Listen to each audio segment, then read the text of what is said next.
Shalom, sean todos muy bienvenidos a Kabbalah Yeshua. Hoy haremos el estudio de felices los perseguidos por causa de la justicia, porque de ellos es el reino de los cielos. Esta es una bienaventuranza que cuesta entenderla de primera, porque ¿cómo va a ser feliz alguien que es perseguido? Uno puede pensar, ¿cierto? O por causa de la justicia, ¿a qué se está refiriendo? O sea, significa que si alguien la ley lo persigue, es como una virtud que lo persiga la ley. Entonces vamos a ver de qué justicia se trata y por dónde va la felicidad de esta persona perseguida. En el texto griego del Nuevo Testamento aparece la palabra dioko, traducida como perseguir, relacionada con las ideas de padecer persecución. Designa una fuerza que no se detiene, ya sea para dañar o para lograr un propósito. Los perseguidos o los que padecen persecución se dice en hebreo hanirdafim. Deriva del verbo lirdof, que significa perseguir, seguir, correr tras, buscar con vehemencia. Si lo recuerdan, es el mismo verbo implicado en la bienaventuranza anterior. En aquella se hace referencia a los que persiguen la paz, rodfei shalom, que es una acción activa. En el caso de esta bienaventuranza, el sujeto es pasivo. Se habla de los que son perseguidos, en este caso por causa de la justicia. En el contexto de Yeshua, de su enseñanza, perseguir no es simplemente molestia o una resistencia social, es hacer deliberadamente daño para impedir que alguien viva conforme a la justicia divina. Entonces hay que pensar en una acción bastante más intensa, no solamente molestar a alguien, sino que es buscar causarle un daño. Yeshua está describiendo a quienes sufren hostigamiento, desprecio o violencia, precisamente porque viven virtuosa y rectamente. Surge la pregunta, si vivir con rectitud es algo bueno, ¿por qué la justicia es tan peligrosa para algunos? ¿O quién se siente amenazado por ella? Vamos a intentar ir respondiendo estas preguntas a lo largo de esta clase. Entonces, habla la bienaventuranza de los que son perseguidos por causa de la justicia. Preguntémonos entonces, ¿qué es la justicia? En el texto griego del Nuevo Testamento aparece la palabra dikaiosune, traducida como justicia o justificación, en el sentido de una persona justa, una persona virtuosa. Corresponde a la palabra hebrea tzedaká, que significa justicia, virtud, rectitud, en el sentido ético. Entonces vamos a estar hablando de la tzedaká. La tzedaká como un estado de conciencia virtuoso. En la tradición mística hebrea, tzedaká no es solo dar caridad, porque a veces ha quedado reducida el concepto tzedaká como a una donación que uno hace, una plata que uno da a un pobre, por ejemplo, entonces se dice hizo una tzedaká. Claro, es una acción virtuosa, pero desde el punto de vista místico, cabalístico, la tzedaká es no solamente dar una caridad al paso como una limosna. Es la tzedaká un modo de ser, una forma de vida virtuosa, de acuerdo a los principios de Elohim. Entonces, en la tzedaká hay un patrón referencial. Este patrón referencial es la ley divina, la ley de Elohim, una persona que vive de acuerdo a ese patrón de conducta basado en las leyes divinas, entonces hablamos de que tiene una forma de vida tzedaká. Aquel que vive de esta forma es llamado tzadik, la misma raíz. Entonces un tzadik, la persona justa, virtuosa, éticamente recta, en base a los principios divinos. A nivel humano, justicia es aplicar adecuadamente la ley. A nivel espiritual, justicia es vivir en armonía con la instrucción divina. Entonces aquí ya nos acercamos a una definición desde el contexto místico de la Kabbalah. La tzedaká, la justicia, es vivir en armonía con la instrucción divina. La instrucción divina en el linaje hebreo es la Torá. Sabemos que la instrucción divina está esparcida en todos los pueblos.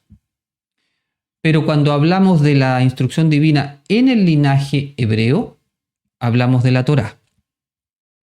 La Torá no es un código legalista, sino que es una guía para conectar con la Neyamá, para rectificar el Ruach y para desarrollar el potencial interior.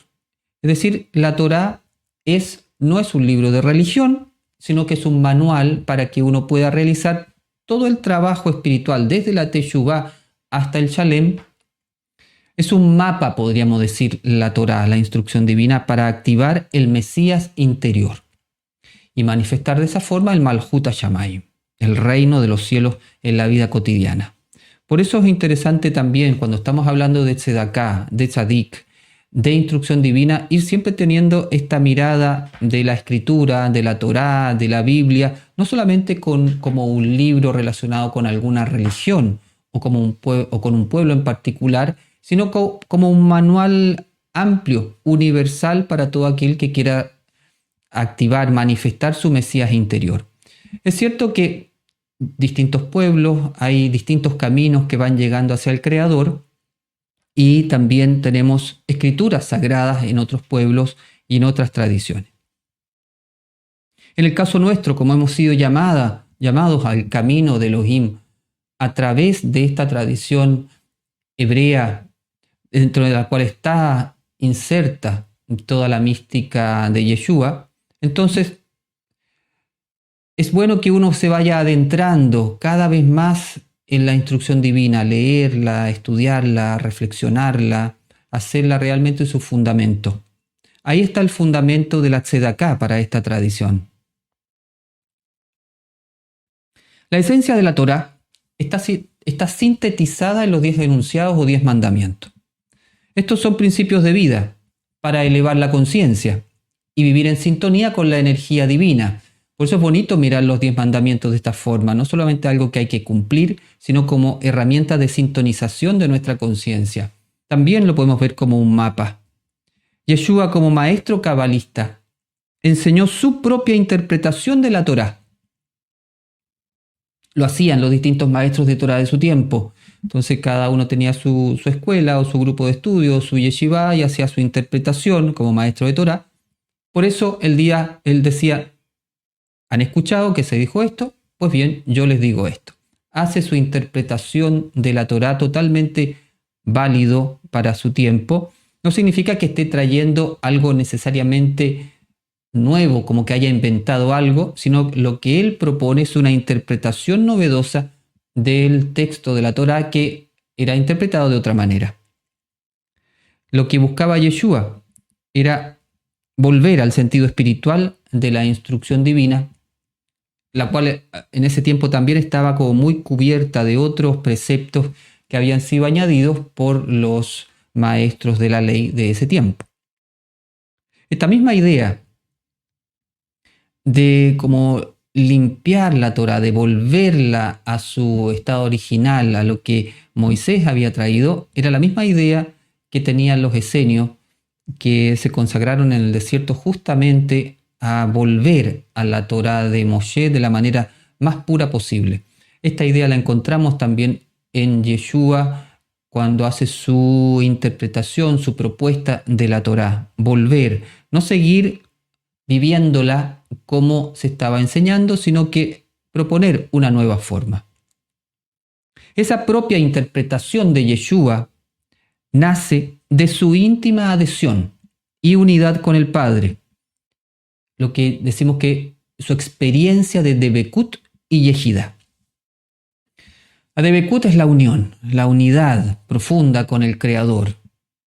Y la Yehidá es el nivel del alma, el quinto nivel del alma, donde está la conciencia del Mesías, también en unidad con el Creador, pero en unidad con todo.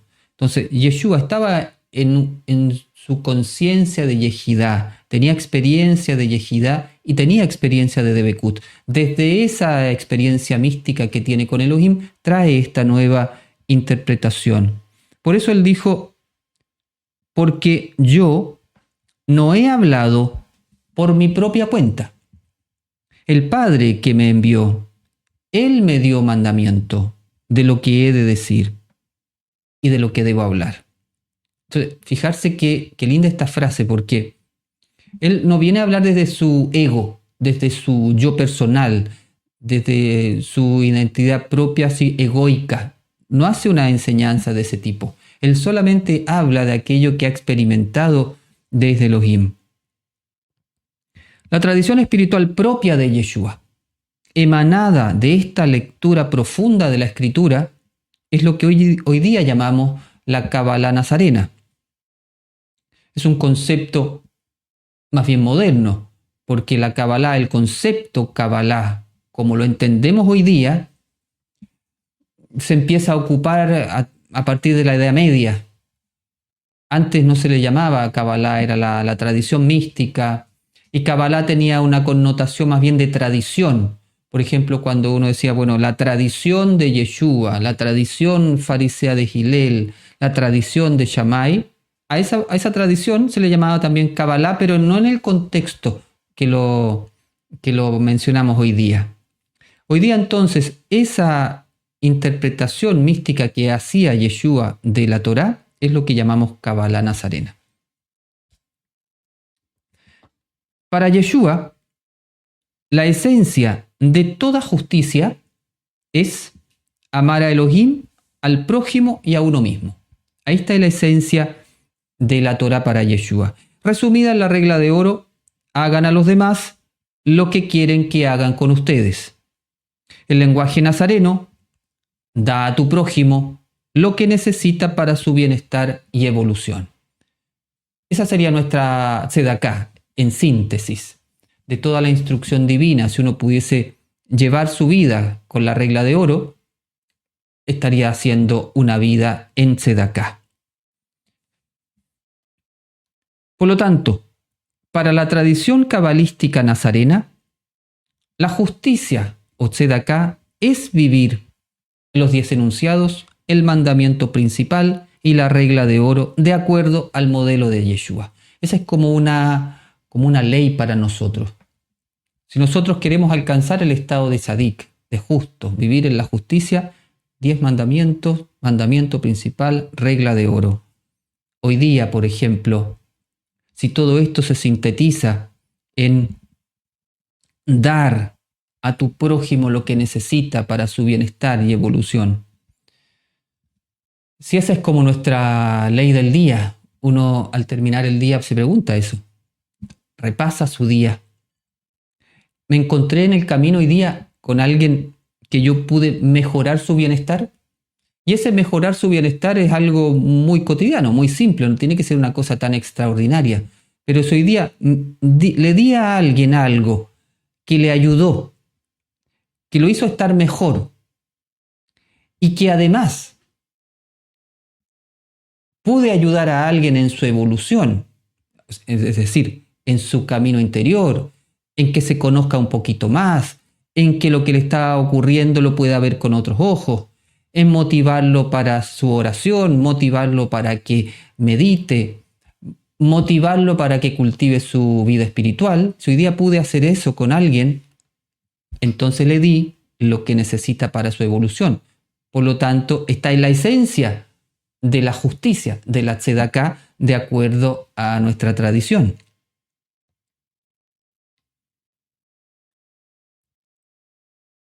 Quien vive así entonces es un tzadik. Yeshua, para nosotros, es el tzadik supremo, porque él vivió la virtud de su alma hasta manifestar en plenitud su conciencia Mashiach. Podemos decir que los grados de virtud, en su grado más alto, cuando ya todas las virtudes que el alma es capaz de desarrollar, en su punto más alto de ese camino de la virtud está la conciencia Mashiach. Entonces, cuando decimos que Yeshua es el Mashiach, significa entonces que tenía toda esa potencialidad virtuosa del alma manifestada, desarrollada. Por eso para nosotros el Tzadik Supremo, y por eso también es el modelo. Nos estamos mirando en él para poder ir imitando en su forma de vida, imitándolo en el sentido cada uno de acuerdo a su personalidad, pero como referente en cuanto a forma de vivir.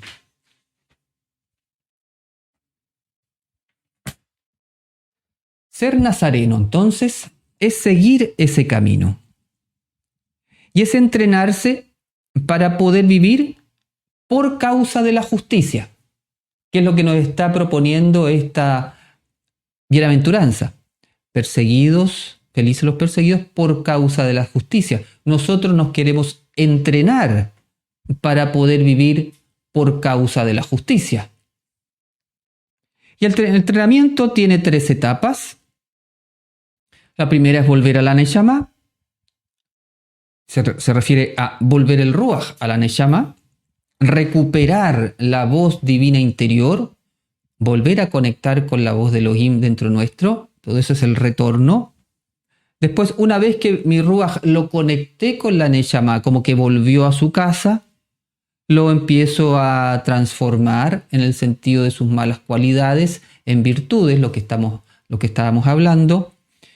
Ese es el concepto Tikkun. Entonces, retorno, empiezo a reparar, y una vez que he reparado y que ya he logrado un buen nivel de reparación de mi alma, tengo una buena base de virtud, tengo una paz interior ya en mi Ruach instalado, comienza una tercera etapa que es el desarrollo ya del potencial, de la plenitud de la Neshama, el Shalem.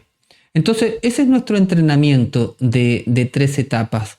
También es importante que cada uno vea en qué etapa va de su entrenamiento. A lo mejor estoy en la primera etapa, estoy recién volviendo a mi Neshama, mi Ruach, que andaba en su propio camino. Ahora ha descubierto la maravilla que es la Neshama y estoy volviendo. Puedo estar ahí, o ya puedo estar reparando, ya estoy transformando virtud, o ya a lo mejor estoy en una etapa de potenciación. Ya tengo un tikkun de base y estoy potenciando ya todas mis virtudes.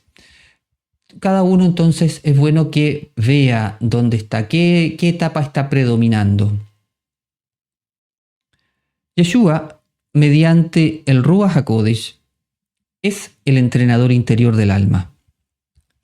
La verdadera justicia se descubre en las acciones virtuosas del justo. Así uno descubre a un justo, una persona que está viviendo por causa de la justicia. ¿Cómo sé si soy un justo o que estoy en el camino del justo, el camino de la justicia? Por mis acciones. Se van descubriendo, me va revelando, podríamos decir, mis acciones van revelando mi nivel de justicia. Desde acá. El tzadik actúa sabiendo que sus acciones disminuyen el caos en el mundo y revelan más luz. Esto es muy bonito y tiene mucho que ver ya con la conciencia de tzadik. Cuando se ha avanzado en el tikkun, uno empieza a tomar conciencia que para empezar todo lo que va a hacer, cada una de las distintas cosas que va a hacer durante el día, manejar, llegar al trabajo, cocinar, hacer el aseo, estudiar, meditar, cada una de las cosas que va a hacer durante el día, todas las va a abrir con una oración, con una consagración, para disminuir el caos en el mundo. Todo lo que tú hiciste hoy día en tu día, lo que sea, tú lo abres diciendo que lo que voy a hacer es para disminuir el caos en el mundo y para revelar la luz. Cuando uno va avanzando en el camino de la tzedaká, va teniendo esta conciencia. Por eso el tzadik, el justo, la persona justa, se dice que ayuda a disminuir el caos en el mundo porque todo lo hace en esa conciencia. Y eso solamente se hace entrenando una pequeña oración antes de empezar lo que vas a hacer. Son 30 segundos. Lo que voy a hacer ahora lo hago para disminuir el caos y revelar la luz. Disminuir el caos en el mundo, revelar la luz de mi alma. Listo. Eso es como si hubieses encendido una vela. Esa certeza de que lo que estás haciendo es para disminuir el caos y revelar la luz, esa certeza es en sí mismo un estímulo para nuestro entrenamiento diario. Cuando no tengamos muchas ganas de entrenar y queramos dejarnos ir por el Yetzer Hará, entonces uno retoma esta idea. No, porque si yo hago mi entrenamiento, estoy realmente ayudando al mundo entero. Quien vive por causa de la justicia, es fundamento del mundo. Por eso se dice que el tzadik es el fundamento del mundo.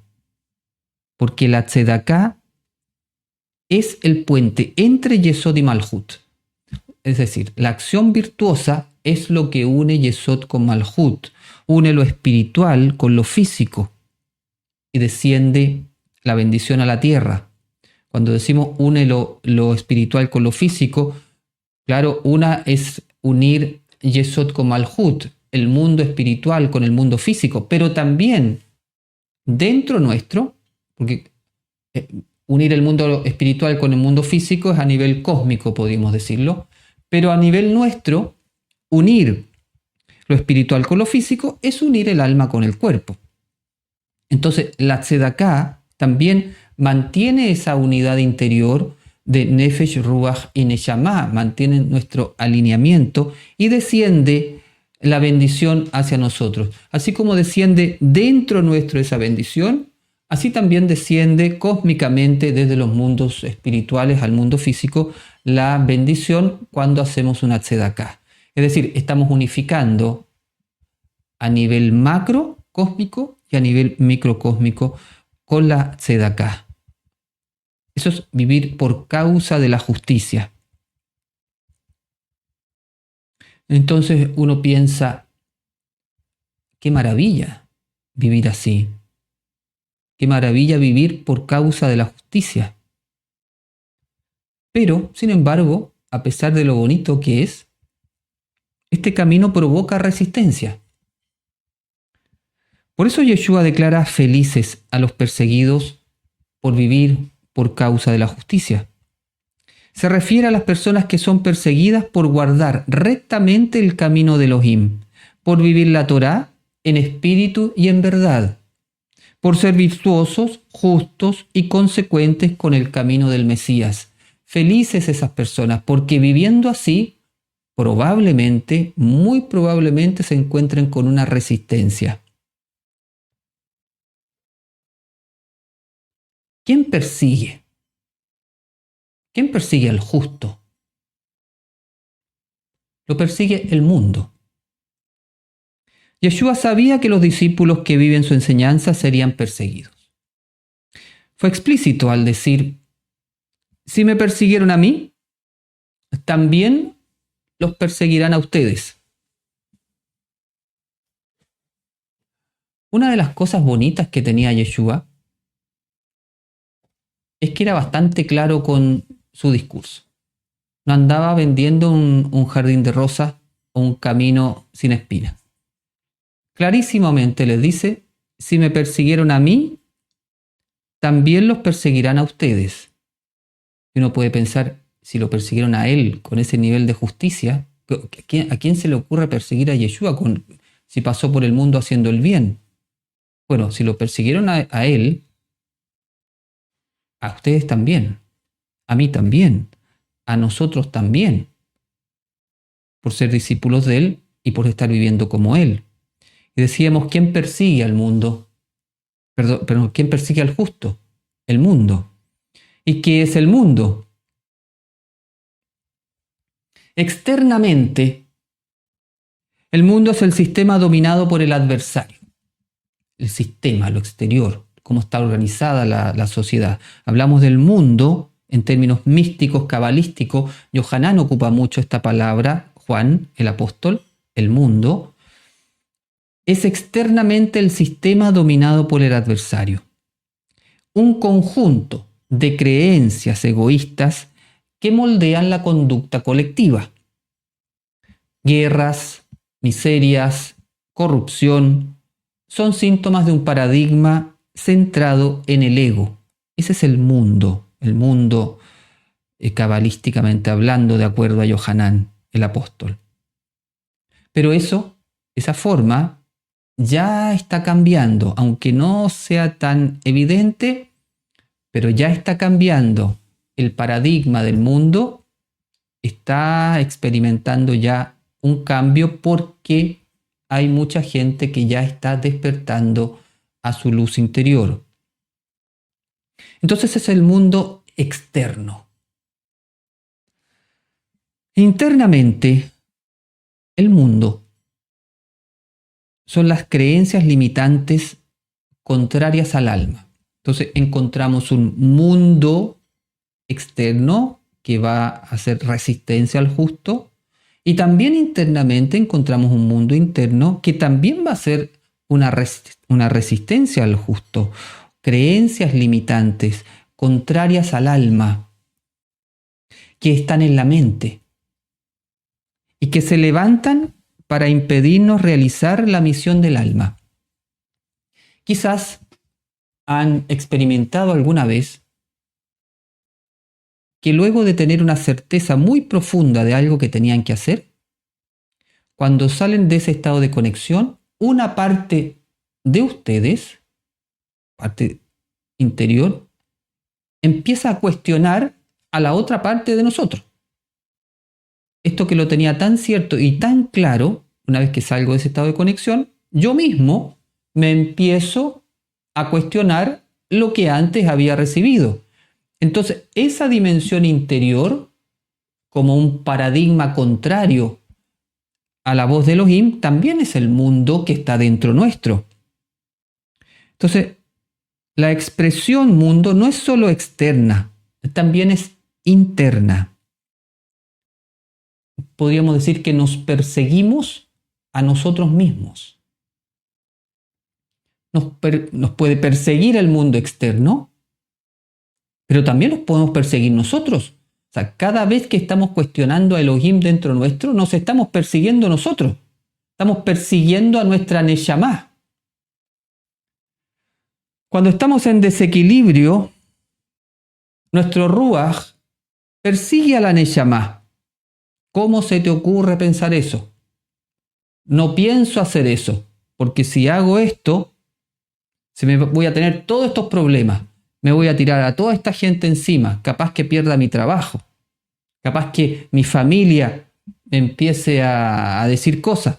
¿Cómo se te ocurre? Entonces el Ruach persigue a la Neshama internamente, la ataca, la desvaloriza, la ridiculiza. Quizás muchas veces hemos experimentado eso como nuestro Ruach, cuando es tomado por el adversario, cuando es tomado por el Yetzer Hará, por el ego, actúa de esa forma y persigue a nuestra Neshama. Y cuando nuestro Ruach persigue a nuestra Neshama, uno se siente mal, pierde la paz interior, se confunde, no sabe qué hacer, se queda como estancado, pierde la claridad. Hay una persecución interior.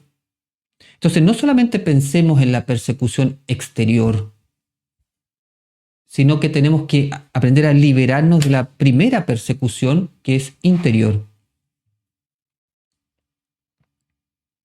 A veces se usa la expresión salirse del sistema. Entonces uno dice, bueno, dado que el sistema, el mundo está tan corrupto, está tan caótico, me voy a salir del sistema. Indicando el deseo de no seguir viviendo con los principios y paradigmas que rige el mundo en este momento. Ahí estaría correcto el concepto, salirse del sistema, el deseo de no seguir viviendo con los principios y paradigmas que rige el mundo actualmente. Eso es salirse del sistema. Entonces, salirse del sistema no es huir a la montaña, no se trata de huir del mundo. No es un movimiento geográfico, sino que es un movimiento espiritual. Tenemos que salirnos del sistema en el sentido de abandonar los principios de este mundo. Es un movimiento espiritual.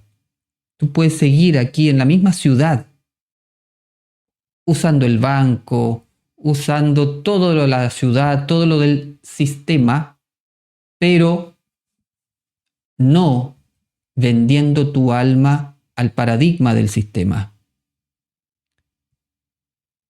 Entonces salirse del sistema es purificar el corazón, dejar la banalidad, la superficialidad, abandonar el egoísmo y asumir los principios del reino. Eso es salirse del sistema.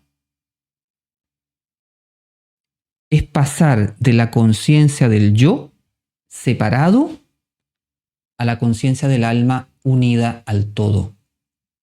Si podemos vivir de esa forma, da lo mismo donde estamos geográficamente. Ya estamos fuera del sistema, porque podemos huir a otro lugar y llevarnos el sistema adentro. Y ahí vamos a estar presos del sistema en cualquier parte donde nos queramos esconder del sistema o escapar del sistema. Hay que escaparse del sistema interno primero, que es este paradigma del ego, del Satán, del adversario. Por eso hablaba de la persecución interna.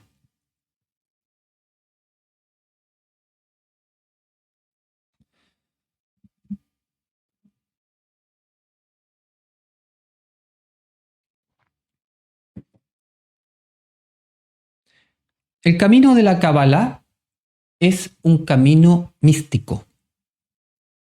Y los místicos siempre han sido perseguidos a lo largo de los siglos. Los místicos son como peligrosos para el sistema. Yeshua, como cabalista, fue un místico. Todos los cabalistas son místicos. Yeshua, maestro cabalístico, fue un místico. Un místico es quien busca la unión directa con Elohim, sin intermediarios. Ahí es una de las características esenciales de un místico. Se conecta o busca la unión directa con Elohim sin intermediarios, porque tiene la experiencia de que Elohim está en él. Está en tu alma, está en tu neshama. Entonces cultivas esa conexión directa con él. No necesitas otra cosa, no necesitas una persona que te conecte con Elohim, no necesitas un ritual que te conecte con Elohim, no necesitas una institución que te conecte con Elohim. Puedes participar, puedes tener un ritual, puedes tener una institución, puedes confiar en una persona, por supuesto que sí, pero tú sabes que tu conexión es directa con Elohim, no depende de algo externo, sino que depende de algo interno. El que encuentra eso es un místico. Esta libertad interior es la que desafía al poder religioso, político y social del ego colectivo. Por eso el místico se empieza a ser peligroso, porque se libera. Y en esa libertad está el peligro. Dijo Yeshua, viene la hora en que todo el que los mate pensará que rinde servicio a Elohim. Esta frase es tremenda. ¿Cómo? Imagínense qué cara tienen que haber puesto los discípulos después de esa frase. Viene la hora en que todo el que los mate pensará que rinde servicio a Elohim. Todo el que les haga daño va a estar pensando que Elohim está feliz, está contento. A tal nivel de distorsión mental, de persecución con el justo. Por lo tanto, ser nazareno requiere ser muy valiente. Muy valiente. Para ser nazareno hay que ser muy valiente. Y tener un espíritu guerrero. Cuando uno lee algunas frases muy contundentes del maestro, yo me pregunto si yo habría tenido realmente el valor de mantenerme al lado de él. En el sentido de decir, mire, Yohanan, usted es mi discípulo, sí, bueno, usted esté preparado porque la gente va a buscar matarlo. Y al matarlo va a pensar que le está dando gloria a Elohim. O sea, el amor de esos discípulos, la valentía de esos discípulos, la experiencia que tienen que haber tenido de él, tiene que haber sido muy potente para quedarse con él. Porque con esto que le está diciendo, cualquiera podría haber salido corriendo. Bueno, de hecho algunos sí salieron corriendo, se fueron del lado de él. Entonces, ser nazareno requiere ser muy valiente. Tener un espíritu guerrero, pero no para pelear con otros, sino para vencer la adversidad, para sostener la emuná y para permanecer fiel al alma, a pesar de la oposición del mundo externo y del yo inferior interno. Ahí está el espíritu guerrero. Todos nosotros, si queremos ser verdaderos discípulos nazarenos, tenemos que cultivar ese espíritu guerrero, una fuerza interior que no nos bote a la primera y que si nos bota, levantarse. Esta bienaventuranza nos enseña que hay que estar dispuesto a ser perseguido por la emuná. Es lindo tener emuná, es virtuoso tener emuná, es admirable en otra persona que tenga emuná, pero el que tiene emuná tiene que estar dispuesto a ser perseguido por esa emuná. Tiene que estar dispuesto a ser fiel al camino de Yeshua. Tiene que estar dispuesto a ser perseguido por ser fiel al camino de Yeshua. Estar dispuesto a ser perseguido por ser consecuente con su enseñanza. Dice la sabiduría, mientras más fiel seas a tu alma, más se levantará el mundo contra ti y más se abrirá el cielo a tu favor. Es decir, ocurren dos cosas. ¿Eres fiel a tu alma? No tienes miedo, o si tienes miedo, vences tu miedo, te mantienes fiel en la persecución. Entonces, si eres fiel, van a ocurrir dos cosas. Te van a perseguir, pero al mismo tiempo se va a abrir el cielo para ti. Es decir, vas a tener una ayuda espiritual adicional para mantener tu emuná, porque diste el paso de mantenerte fiel a ella a pesar de la persecución. Entonces, tener siempre claro esto. Mientras más fiel a tu alma, se levanta el mundo contra ti, pero se abre el cielo a tu favor. Nunca estás solo. Por eso los nazarenos son notzrim, guardianes, porque guardan, conservan y custodian su emuná como un gran tesoro de su corazón. La emuná es uno de los más grandes tesoros que podemos cultivar. Pueden ver los videos que están en YouTube, los últimos videos de la emuná. La emuná es una de las grandes energías, grandes tesoros que podemos cultivar.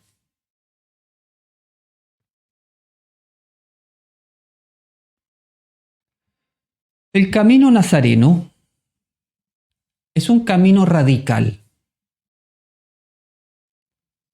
Hoy día como que no está de moda ser radical. Es como casi un defecto ser radical. como que ser radical es como si fuera fanático. Entonces el camino nazareno es un camino radical, un camino donde los tibios son vomitados. No lo digo yo.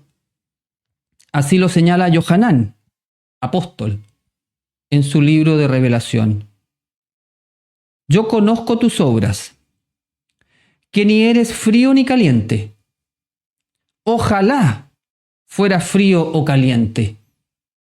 Así, puesto que eres tibio y no frío ni caliente, te vomitaré de mi boca. La palabra fuerte. Esta frase es un llamado a las personas que no muestran un compromiso decidido con Elohim, con su alma. Cuando decimos compromiso con Elohim, hay que también entender que es compromiso con nosotros. Porque si no soy fiel a mí, no soy fiel a Elohim. Si no tengo compromiso conmigo, con mi alma, no puedo tener compromiso con Elohim. Entonces, esta frase es un llamado a la persona que no tiene un compromiso con su alma y se mantiene en una postura de indiferencia espiritual. Ser tibio se considera peor que ser frío, porque implica una falta de convicción y compromiso real con su alma.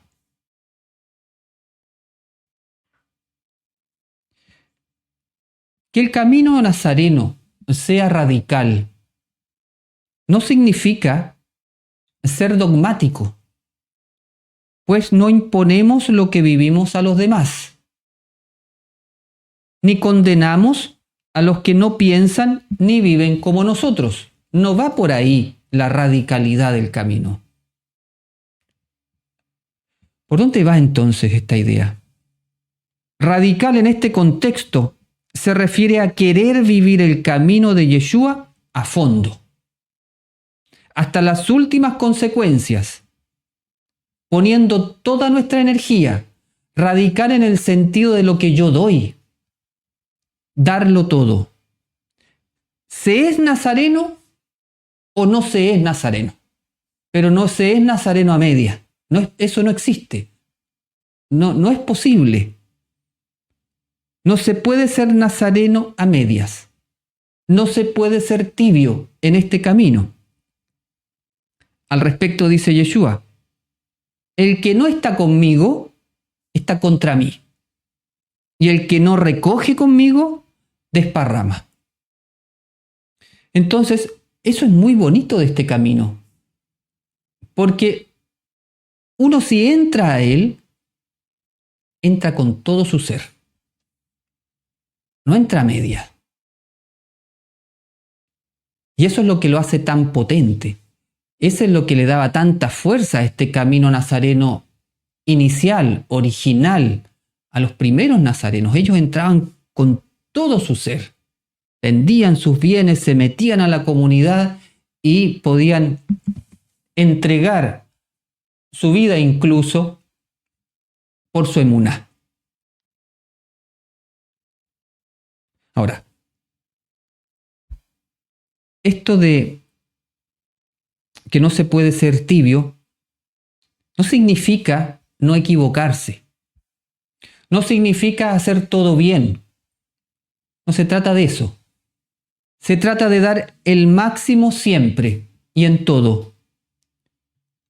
Consciente de tu nivel. ¿Cuál es tu nivel hoy día? Bueno, desde ese nivel que tú tienes, dalo todo. ¿En qué nivel estás? ¿Están en el nivel Teshuvá? ¿En el nivel Tikkun? ¿En el nivel Shalem? ¿Dónde estás en tu entrenamiento? Bueno, desde el nivel que tienes, dalo todo. No intentes dar más de lo que tienes y tampoco menos. Da lo que tienes. Y se trata también de levantarse cuando te caes. Porque la caída está permitida en el camino. Lo que no está permitido es quedarse en el suelo antes de darlo todo. ¿Podemos quedarnos en el suelo? Sí, podemos quedarnos en el suelo pero cuando ya no nos queda más energía, cuando lo hemos dado todo, cuando todo lo que podíamos hacer lo dimos y ya no da más, bien, uno dice, no doy más, lo di todo, bien, ahí está el límite, perfecto. O sea, la caída es permitida, podemos caernos, pero no está permitido quedarse sin darlo todo. Pregunta entonces, ¿cómo estamos viviendo? ¿Estamos viviendo un camino radical? ¿Lo estamos dando todo? Cuando uno dice, por ejemplo, es que yo no puedo perdonar. ¿Estás seguro? ¿Lo intentaste? ¿Hablaste con la persona? ¿Hiciste meditaciones para enviarle luz de perdón? ¿Y después te reuniste con la persona? ¿Hiciste todo lo que podías hacer para perdonarlo? ¿Hiciste todo esto para vencer tu miedo? ¿Hiciste todo esto para desarrollar esa virtud de tu ticún? ¿Lo hiciste todo? Sí. Bien. Estás en el camino. Si la respuesta es no, entonces estoy siendo tibio. Por eso decía, no se pide la perfección como lo entiende el mundo. No se trata de no equivocarse. El error en el camino está en no darlo todo, no en no hacer las cosas perfectas. Shalom, espero que te esté gustando este video. Quería contarte, por si no lo sabías, que Kabbalah Yeshua se mantiene exclusivamente por las donaciones que hace la gente a este canal. Así que si quieres apoyarnos para poder continuar con este proyecto, te invito a que puedas apoyarnos con tu donación. Muchas gracias. Shalom. ¿Cuánto de las cosas que uno no avanza en su ticún, en la reparación de su alma, uno se queda pegado por tibieza? Porque no da todo. Yo estoy seguro que si uno diera todo lo que tiene en su trabajo espiritual, avanzaría muchísimo más rápido. La tentación del adversario en este punto es el acomodo, el asimilarse al sistema del mundo, el autoengañarse pensando que uno es muy espiritual, el acomodar la práctica del camino a lo políticamente correcto, el acomodar la práctica a lo que esperan los demás, esperando, entre comillas, el aplauso de la galería por tu virtud. El interpretar la enseñanza de Yeshua para la propia conveniencia, y que generalmente esa propia conveniencia es mantenerse tibio. Como dice el dicho, quedar bien con Dios y con el diablo. Esa es la tibieza. Si uno tiene ese principio de vida, no es nazareno. No puede quedar bien con Dios y con el diablo. Ser tibio es una muy mala estrategia, pues la consecuencia es la falta de paz interior y también la enfermedad como consecuencia de esa turbulencia interior. Al estar traicionando a la propia alma. La consecuencia de la traición al alma, la consecuencia es dolorosa. No es un buen negocio. Uno puede ir contra el alma un tiempo, pero a la larga, sobre todo si se está autoengañando en un camino espiritual, a la larga va a perder la paz interior. Y el que pierde la paz interior ya se desconectó. Y el que se desconectó de su misión del alma. Y el que está desconectado de la misión del alma, ¿para qué está aquí? Va a deambular por el mundo sin saber qué hacer.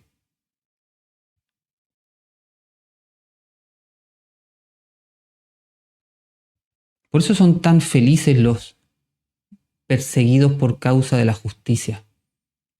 Porque son personas que viven la tzedaká, desde el polo radical de la virtud.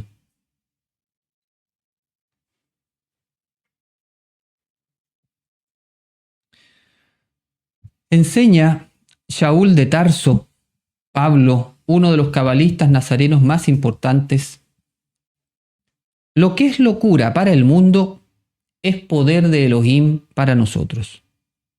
Y lo que es locura para nosotros es poder para el mundo. El mundo, vimos que tiene una forma de pensar que es diferente a los pensamientos de Yeshua. Por ejemplo, locura para la masa dormida es cumplir la misión del alma, compartir el dinero con otras personas, perdonar al que te hiere. ¿Cómo se te ocurre perdonar al que te hizo esto? Vivir con austeridad. ¿Por qué vives con tan poco? ¿Por qué vives con lo necesario? No buscar la imagen perfecta. Oye, mira lo que van a decir de ti. Servir a todos es una locura para el mundo. Es mucho mejor visto el que manda que el que está abajo sirviendo. Recibir para compartir. El mundo prefiere recibir y retener. Vivir sin codicia es una locura para el mundo. ¿Cómo nos va a tener ambición de ser multimillonario y tener todo esto? Locura es confiar en la providencia divina. ¿Cómo te pones en manos? ¿Cómo sabes qué te va a pasar? ¿Cómo sabes que te va a ayudar? Es una locura vivir así. Pero para el tzadik, esas locuras son su poder espiritual, son liberación y son shalom profundo. Dice la sabiduría: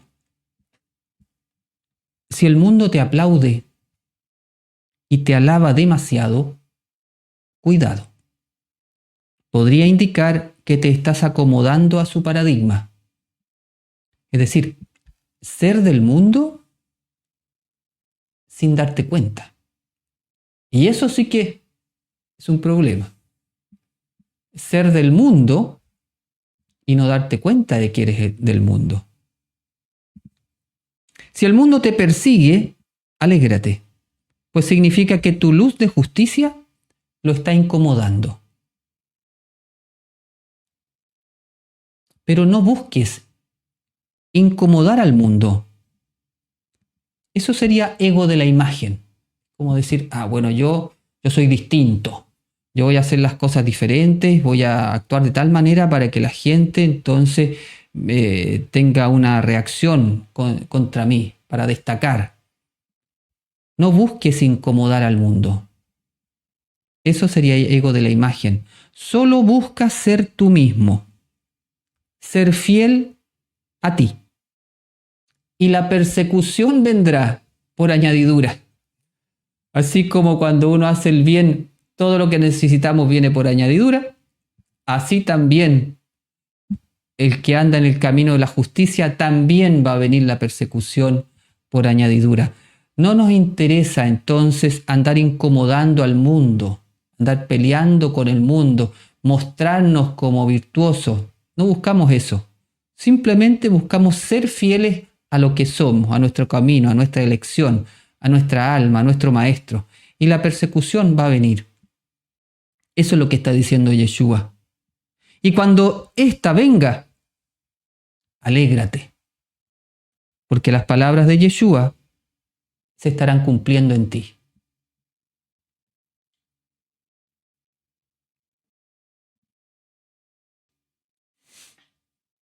¿Cómo te persigue el ego colectivo o el mundo? En tiempos de Yeshua era común la persecución física, que terminaba con la muerte. Él mismo la experimentó durante toda su vida, desde niño. Tuvo que salir huyendo porque lo iban a matar recién nacido. Hasta ya su vida adulta, donde también terminó asesinado. Los nazarenos posteriormente, como Yeshua lo había señalado, fueron brutalmente perseguidos durante los 4 primeros siglos después del Mesías. En nuestros días la persecución generalmente no termina con la muerte física. Generalmente, aunque en algunos países sí. Pero generalmente en Occidente la persecución no termina con la muerte física. Hoy suele manifestarse como ridiculización, desprecio, pérdida de imagen, cancelación, exclusión social, daños a oportunidades laborales o económicas, etc. Es un mecanismo táctico. La estrategia del mal es dañar la imagen del justo, desacreditarlo para apagar su influencia y cuestionar su autoridad. Porque una persona justa es una persona consecuente, coherente. Y si hay algo que atrae a los demás, es la consecuencia y la coherencia. Eso es un magnetismo muy grande.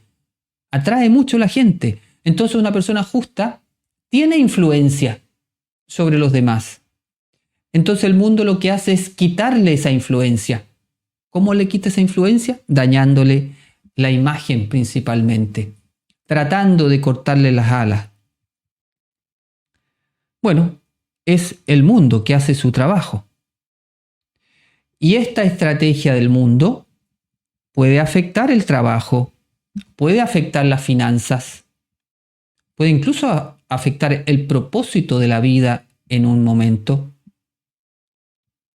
Si te quedas sin imagen, sin credibilidad, sin influencia por los demás, porque nadie quiere seguir a una persona que tiene su imagen dañada, tal vez te puedes quedar con menos recursos.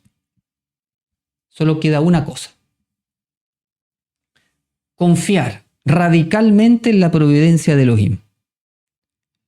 Lo único que te queda en ese momento, en la persecución, es abandonarte en las manos del Padre, con la certeza de que siempre te sostendrá en todo lo que necesites. Así como sabemos que la tzedaká nos puede traer persecución, asimismo sabemos que la emuná nos trae la providencia divina. Basta tener la emuná y mantenerse fiel a su voluntad. Y cuando eso ocurre, sucede un milagro silencioso. Te liberas de la tríada del Satán: imagen, reconocimiento, seguridad. Y escuchas a Elohim decir en tu interior: ocúpate de lo mío, que yo me ocuparé de lo tuyo. El que escucha esa frase en su interior y la sigue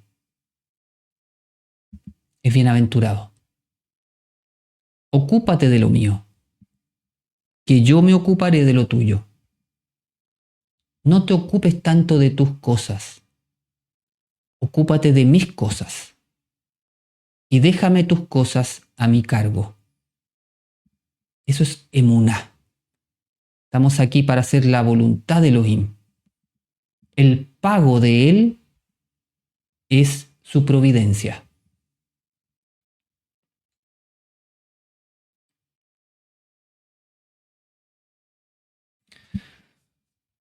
Con la persecución del mundo pueden ocurrir dos cosas. Uno, te deprime, te desespera y terminas cediendo y acomodándote para recuperar lo perdido, porque uno dice: no, he perdido muchas cosas, no, esto ya es superior a mí. Y entonces te vuelves, te asimilas. O dos, te libera y te trae el pago espiritual del que habla Yeshua en esta enseñanza: el reino de los cielos. Pago, porque la bienaventuranza tiene un pago, ¿cierto? Los que viven causa de la justicia son felices y les pertenece el reino. Pago se dice en hebreo tashlum. Con las mismas letras se escribe la palabra shlemut, que significa integridad, completitud. esta relación de letras nos entrega una enseñanza muy poderosa. Hacer el bien siempre genera un pago espiritual, siempre. Ese pago es un avance en la integridad y completitud de nuestra alma. Es decir, cada obra de amor es un paso en nuestro shalem. Shalem, que es la misma raíz de tashlum y shlemut. Cada obra de amor, cada obra de bien es un paso en nuestro shalem. Por eso dice la sabiduría, el pago del bien es la completitud. El tashlum del bien es shlemut.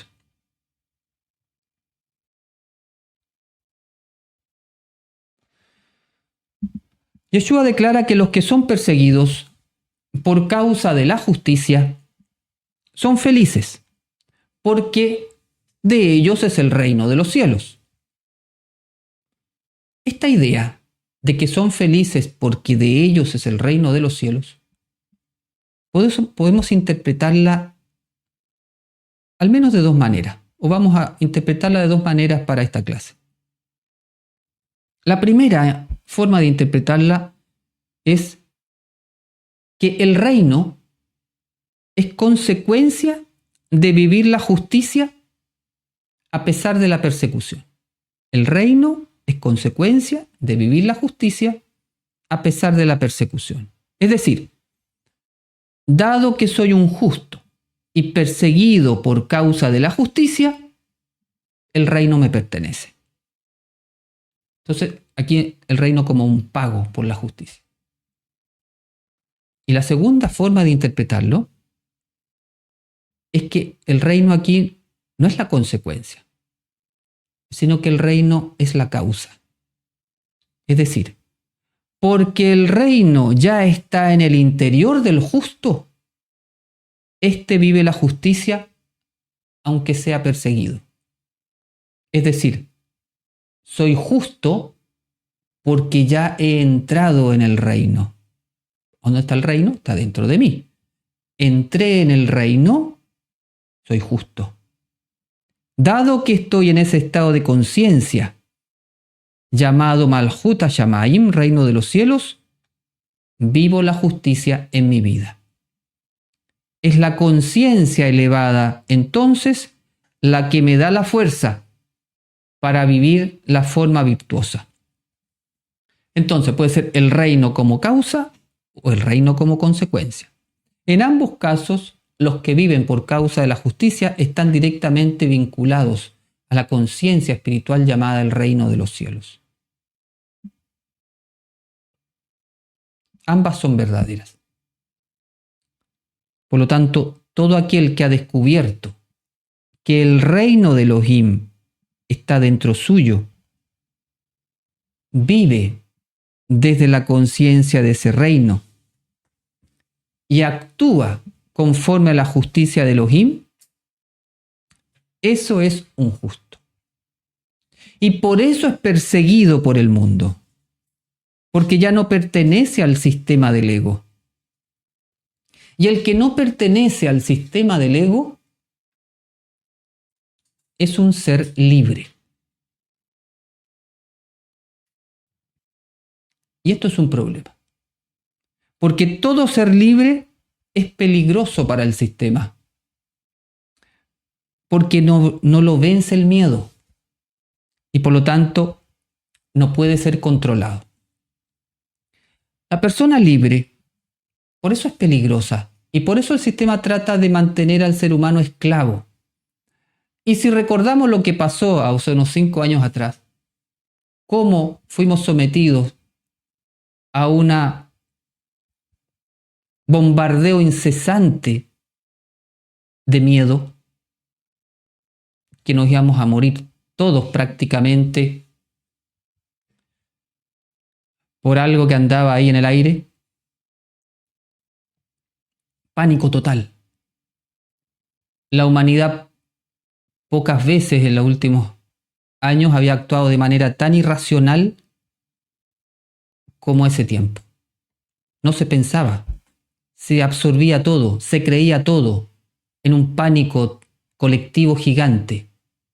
Así el ser humano es muy fácil de controlar, de manipular. La gente que era libre, la que pensaba por sí misma, la que podía libremente tomar la decisión y decir, no, yo no voy a colocarme esto. ¿Qué pasó en una primera fase? Era considerada peligrosa. Era considerada egoísta. Era considerada irresponsable. Se le empezó a marginar. No podían ir a algunos lugares. Si le preguntaban si estaba con su carné al día y decía que no, le decían cosas en la calle. Incluso empezaron a agredirlo en la calle. Exactamente de lo que estamos hablando. Una persona que es fiel a sus principios, que piensa por sí misma, que se mantiene en lo que cree, es peligrosa para el sistema. No le conviene. El ser libre no le conviene al sistema. Porque la persona libre no es que no tenga miedo. Vence el miedo con su emuná. Tiene sabiduría, tiene entendimiento, puede pensar sin miedo, puede trascender su miedo, se libera, es libre, no es controlable. Es peligroso, es perseguido.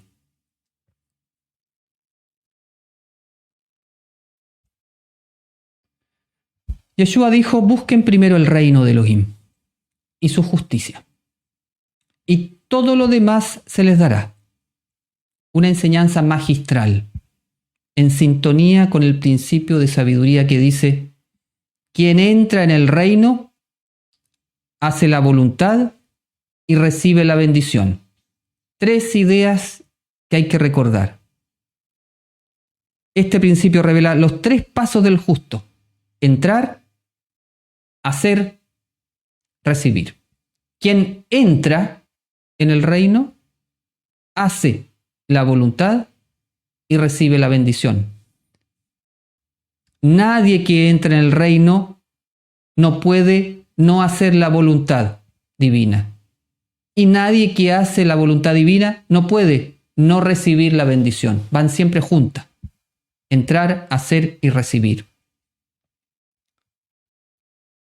Entonces, primera idea, buscar el reino que está en nuestro interior. Debemos entrar en nosotros y experimentar la luz de Elohim en la Neshama. Ese es nuestro entrenamiento. El estudio, la meditación, la oración con el corazón puro son las herramientas fundamentales para esto. En este paso nos conectamos con Tiferet, de nuestro árbol de la vida. Encontramos el reino en el corazón. Segundo, hacer las obras de justicia. Actuar inspirados por la voz de Elohim, que habla en nuestro interior. Esas obras que surgen de esa inspiración son la tzedaká. En este punto unimos la voluntad divina, que está en Keter, con las acciones en Malhut, a través de la tzedaká. La tzedaká une Keter con Malhut. No solamente Yesod con Malhut, también une Keter con Malhut, porque la voluntad divina se hace acción en el mundo físico. Esta unión de la sefirá superior del árbol de la vida con la inferior es el punto central en la definición del concepto Malhut HaShamayim, reino de los cielos. Esto lo desarrollamos ya en el seminario que hicimos a principio de mes. Por eso entonces esta idea del que está actuando por causa de la justicia se relaciona con el reino de los cielos, porque la tzedaká es la unificación de Keter con Malhut. Y 3, abrirse a recibir la bendición. El que ha entrado en el reino y trabaja por él ya no teme la carencia, porque sabe y confía que Elohim siempre le dará lo que necesita. Como dicen los maestros iniciados, el trabajador del reino ya no teme la carencia.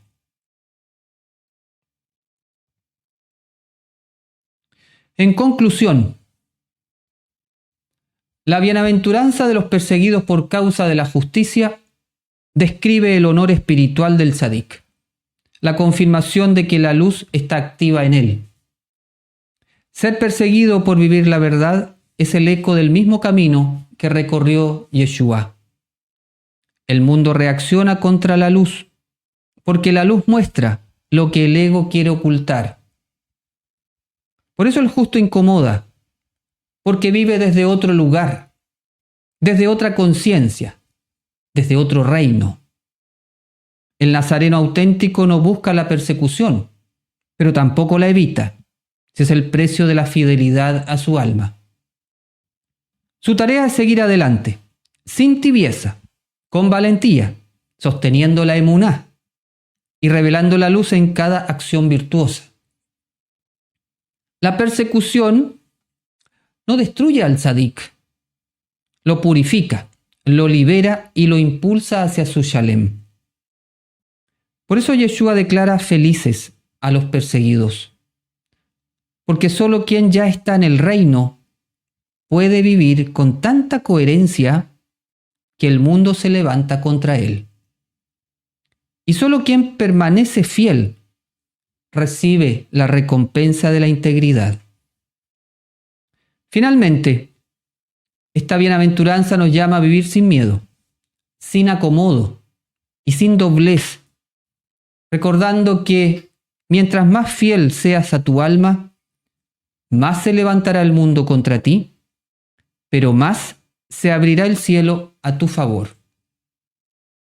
Que así sea en todos nosotros y en el mundo. Amén.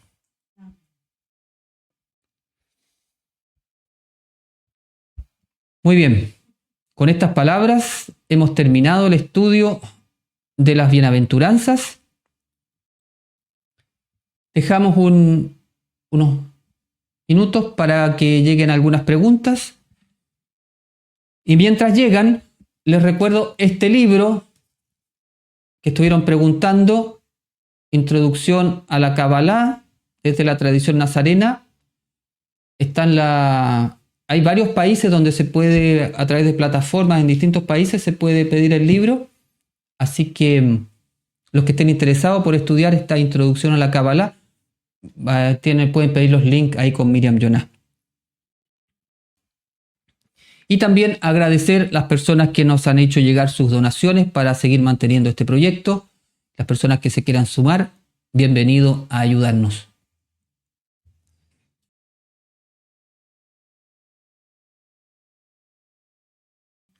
Gracias, maestro Yohanan. Excelente clase. Quería Gracias. saber qué indicadores hay para reconocer los propios límites. Porque a veces uno cree que llegó al límite, pero luego descubre que siempre puede dar un poco más.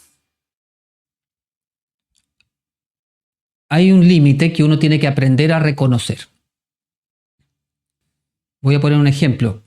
No sé si hay muchos deportistas acá, pero lo pongo. Supongamos que estás levantando una pesa. Ya. Entonces voy a hacer 10 repeticiones de este ejercicio. Hay un momento en que ya te empieza a pesar. Los primeros 5 como que lo hace fácil. Ya, lo hace fácil. Pero del 6 para arriba como que ya le empieza a costar el ejercicio. Como el 8 ya empieza a mostrar los dientes. Empieza a quejarse un poco con el ejercicio. Igual le resulta bien. Pero ya pone una cara más fea, ya empieza a mostrar los dientes y uno ya empieza a sentir que no es tan fácil. Pero puede seguir. Pero llega un momento en que ya el ejercicio, tú te desarmas en la técnica, en la forma, empiezas a hacer cualquier movimiento y te puedes lesionar. Entonces ya no estás trabajando esos músculos, sino que empiezas a hacer como balanceo y ya perdiste la forma. Ahí hay riesgo de lesión. Entonces, el límite que estamos hablando es el límite en el cual si tú lo traspasas te puedes lesionar. Es cuando tú te acercaste a tu límite real real, a lo que tú puedes dar como máximo, tu Neshama te lo indica.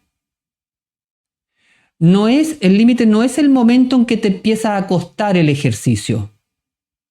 No ese es el límite. Podríamos decir que desde que te empieza a costar el ejercicio hasta el límite real, es todo el proceso de Tikkun. Es toda la parte donde tú te vas venciendo. Ya no está fácil la cosa, pero yo puedo seguir haciendo un par de repeticiones más con buena técnica. Puedo seguir haciendo, pero ya me cuesta. Me cuesta. Y resulta que esas que estás haciendo que te cuestan son las que te están haciendo mejor para tu entrenamiento.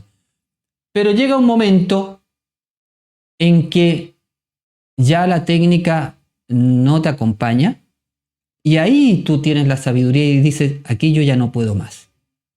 Internamente sería un estado de no paz. Mientras tú te vas venciendo a ti mismo con paz,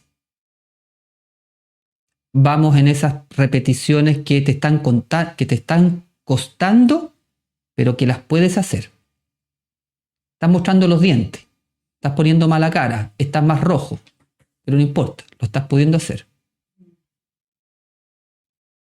Pero cuando pierdes la paz, es como que perdiste la técnica. Empiezas a hacer cualquier cosa. Y ahí corres riesgo de la lesión, de pasar tu límite. Entonces, aprende a diferenciar lo que es algo que es difícil, pero que lo puedes hacer, a algo que no puedes hacer en ese momento, que no significa que no lo vas a poder hacer en el futuro. Si tú sigues entrenando, el músculo, tu alma, se va adaptando y puedes hacer más de esas repeticiones.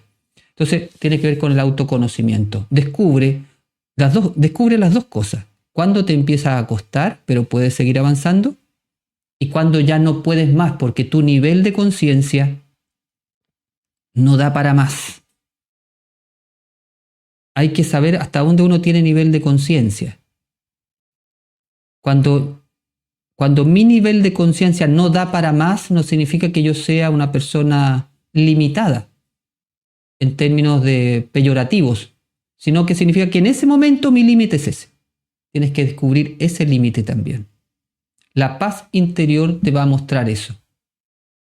El justo es feliz porque seguir el mandato de su alma lo sumerge en el Shalem. Sí, a ver, el seguir el mandato del alma lo sumerge en la misión del alma.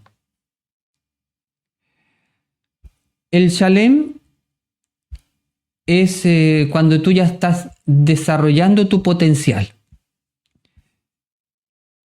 No es exactamente lo mismo, pero están relacionados. Pero sí el justo es feliz porque está en relación a la misión de su alma. El alma, a ver, la tzedaká, la justicia, independiente de la misión del alma de todos nosotros, porque cada uno tiene su misión del alma, pero la tzedaká, la virtud, es general. Es un anhelo del alma general. Nuestra alma, independiente de su misión del alma, todas nuestras almas anhelan que seamos virtuosos.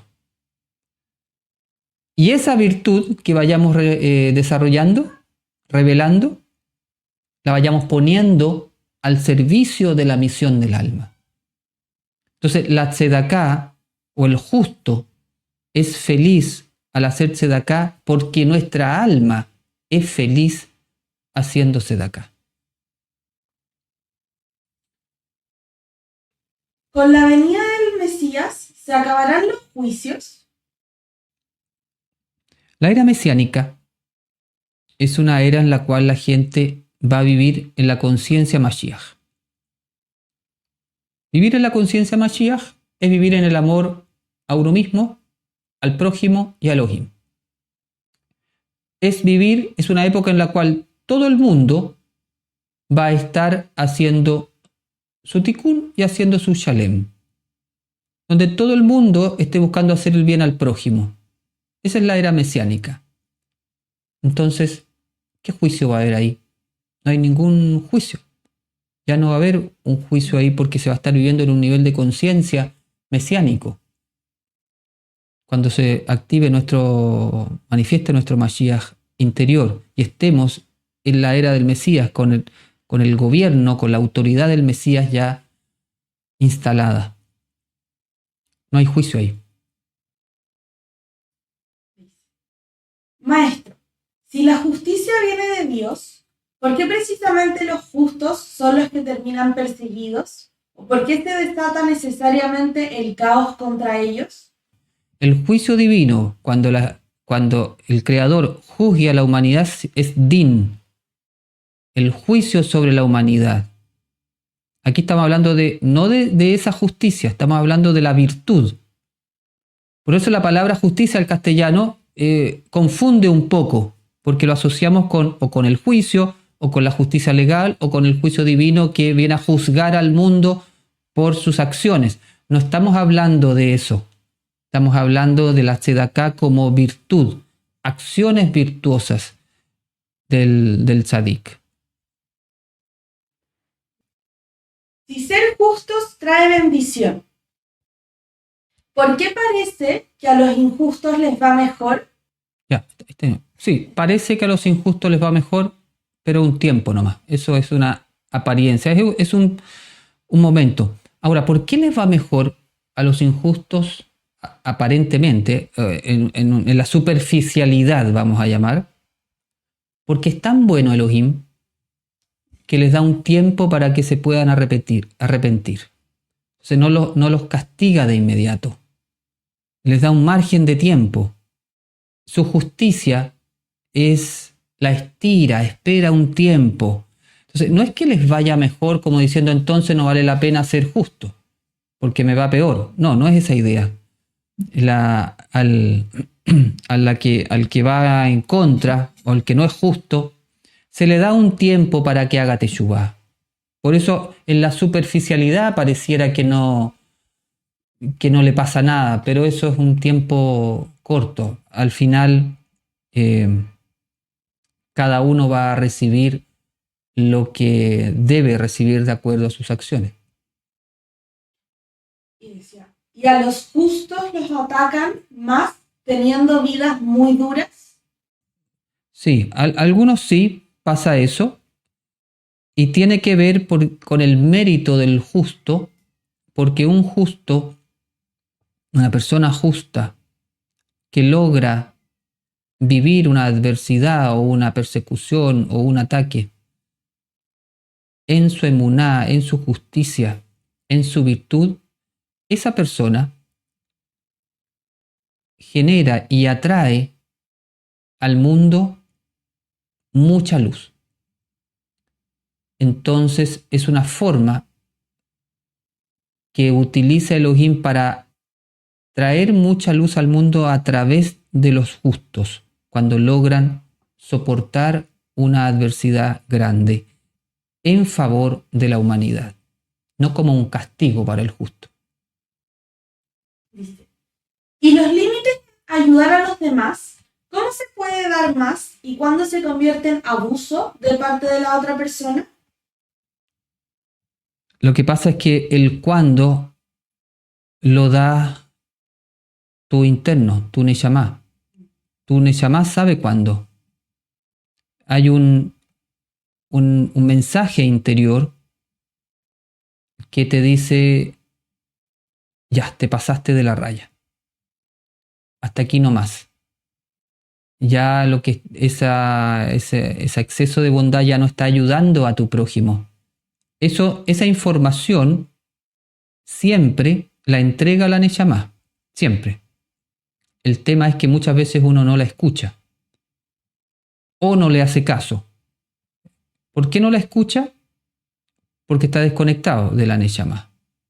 Entonces, si está desconectado de la neshama, significa que hay una clipá, hay un bloqueo en esa sefirá que no le está permitiendo captar el sensor de la neshama en el momento que atraviesa el límite. Entonces, el cuándo te la da tu neshama, y si no sabes escuchar el cuándo, o si no escuchas el cuándo, es porque entonces puede haber una clipa que está bloqueando la voz de la Neyamá en esa dimensión. Dar la vida por la causa de la justicia es un desenlace posible para el justo. Sí, de acuerdo a nuestra tradición, sí, es un desenlace posible. No se trata de que el justo nazareno ande buscando la muerte o sea temerario. No se trata de eso. No se trata de armarse más problemas de los que hay realmente. Pero sí podría un justo podría terminar costándole la vida, efectivamente.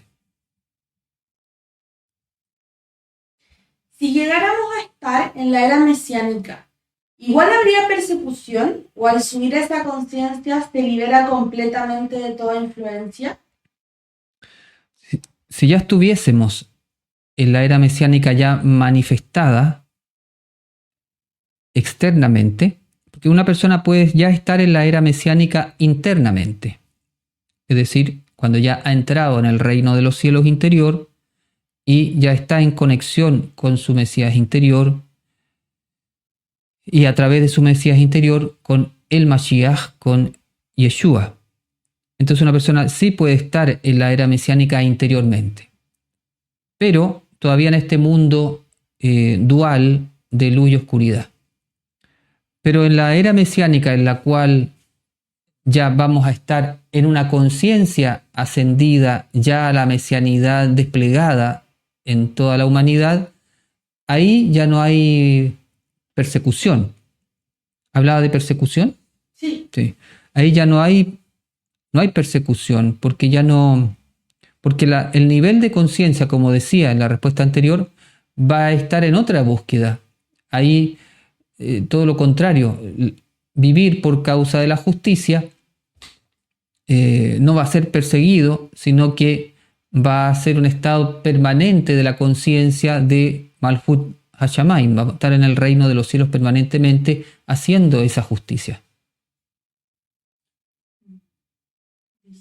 ¿Es un indicador de la era mesiánica que los justos sean más? Claro, en la era mesiánica la gente va a vivir en la tzedaká, haciendo el bien al prójimo. Y entonces la conciencia de la era mesiánica es el tzadik. Justos. Las personas que van a vivir en la era mesiánica son justos. Por eso toda persona que hoy día está en un estado de justo, viviendo la tzedaká, está en la era mesiánica.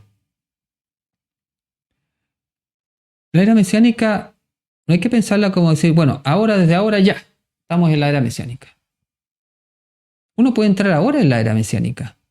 Y ojalá si fuese que ya empezara mucha gente a entrar en la era mesiánica. De hecho, mientras más gente empiece a entrar en la era mesiánica ya, más se adelanta la venida de esa realidad. Entonces yo haría un llamado a no pensar en la era mesiánica como algo futuro, sino como algo presente. ¿Recuerdo cuando hablábamos de lo cuántico? Nuestro pensamiento no cuántico es lineal. Está pasado, presente, futuro. Entonces dice, ahora no estamos en la era mesiánica, viene en el futuro. Eso es lineal. Ese es un paradigma de vibración más baja. Hay que salir de ahí. Hay que vivir como si ya estuviésemos en la era mesiánica. Porque dentro de las posibilidades que tiene nuestra alma, está la era mesiánica ya. Cuando uno dice que hay mundos o realidades paralelas, ¿dónde están esas realidades?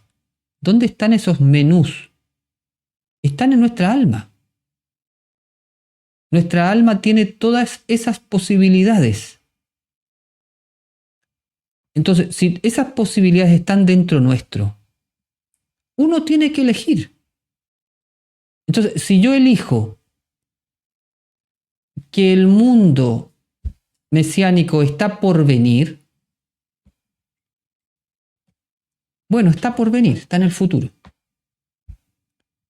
Pero ¿qué pasa si dejamos de pensar que está por venir y empezamos a pensar que ya está? ¿Qué podemos perder? Empezar a pensar que ya está. Lo que pasa es que todavía seguimos pensando demasiado lineal.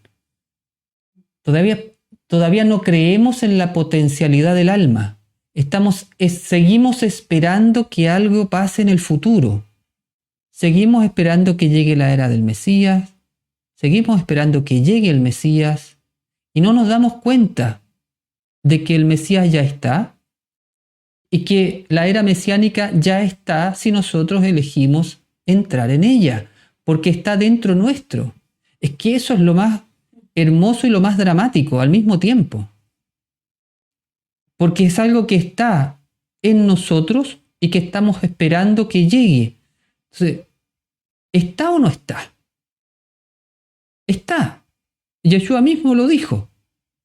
Entonces, si el Mesías está dentro nuestro, si la era mesiánica está dentro nuestro, porque la era mesiánica es un estado de conciencia mesiánico, si esa conciencia mesiánica está dentro nuestro, si esa conciencia depende de nuestra opción, de nuestra elección de levantarse mañana o levantarse de esta clase y decir, estoy en la era del Mesías, yo soy el Mesías, no soy Hamashiach, no soy el Mesías, soy un Mesías, comparto su mesianidad. Y Ejidá también está en mí. Entonces, eso es la Cábala nazarena. Mi llamado es no sigamos pensando en algo que va a venir. Démonos la posibilidad de vivir algo que ya está. El Mesías está mucho más cerca de lo que nosotros creemos. El Mashiach ya está aquí. Está dentro de cada uno. La era del Mesías ya está aquí. Está dentro de cada uno. A eso hay que despertar.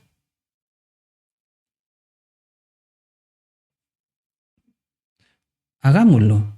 Probémoslo. No vamos a perder nada, todo lo contrario. Muchas gracias a todos por estar, por su apoyo. Bendición. Shalom.